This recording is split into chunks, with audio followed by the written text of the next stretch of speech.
From the Oklahoman newsroom, this is an OSU update. I'm Jenny Carlson here in studio. The off-season is here, but still lots of maneuvering going on with the Oklahoma State football team, namely on the offensive side with the coaching staff. Scott Wright joins us on the phone to talk about one move we know that's already been made and might signal another.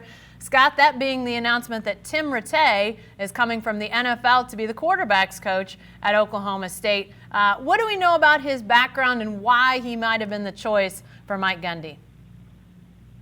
Well, the interesting thing about Tim Rattay is he was a really good college player at Louisiana Tech and had a somewhat successful NFL career. He hung around for 7 or 8 years and played in about 40 games over that span.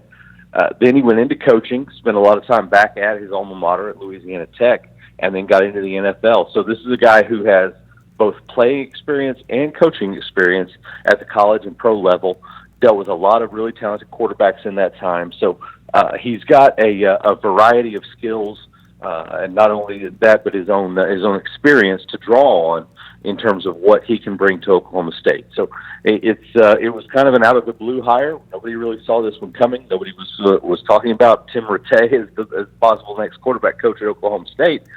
But Mike Gundy obviously identified something that he really likes, and this was an important hire when you look at the young talent, starting with Spencer Sanders, who's only going to be a redshirt sophomore. The young talent that they've got on campus at the quarterback position, this is a really important hire, and so Mike Gundy needed to make sure that he had somebody that he felt really comfortable, putting these young quarterbacks in the hands of to be molded.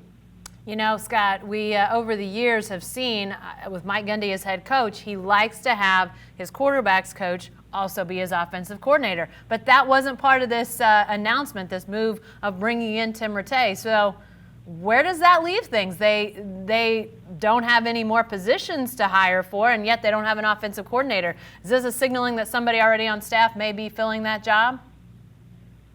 Yeah, that's certainly what it feels like at this point, because you don't see a spot where they're going to have somebody else leave or certainly not let anybody go at this point with anybody on the offensive staff. So it certainly points to the fact that Casey Dunn is most likely going to be the play caller and the offensive coordinator of this team. Obviously, he was set to go be the play caller and offensive coordinator at UNLV. It had a change of heart. There had to be something involved to bring him, to lure him back to Oklahoma State.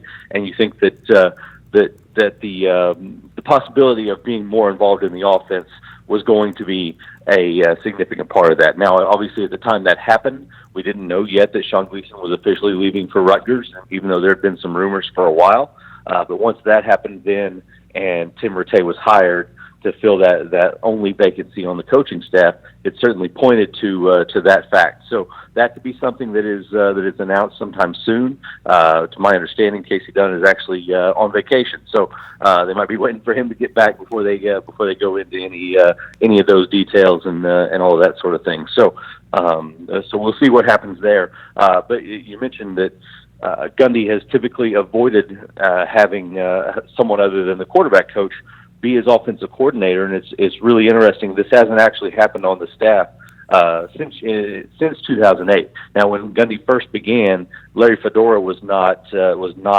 his quarterbacks coach. Gundy was coaching quarterbacks at the time when he first started his head coaching career, and then in 2008, Gundy became the play caller, and Gunter Brewer was the quarterbacks coach. So, but since that point, it's always been the quarterback's coach has been the offensive coordinator. So it's a unique little change here for Gundy. Yeah, definitely a change of strategy for him. Lastly, Scott, as it relates to the coaching moves, Todd Monken's name has been one that's been thrown around, the former Oklahoma State offensive coordinator. He was with Cleveland.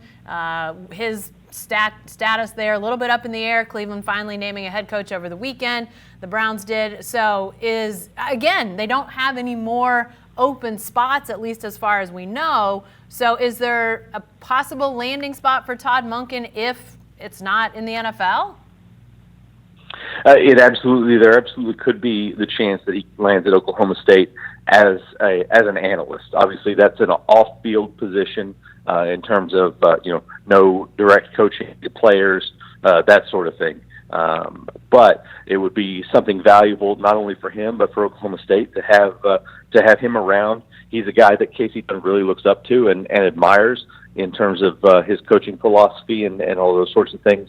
A little bit of a mentor to Casey Dunn throughout his career. They go back quite a while, so it would be a valuable spot for him to come in.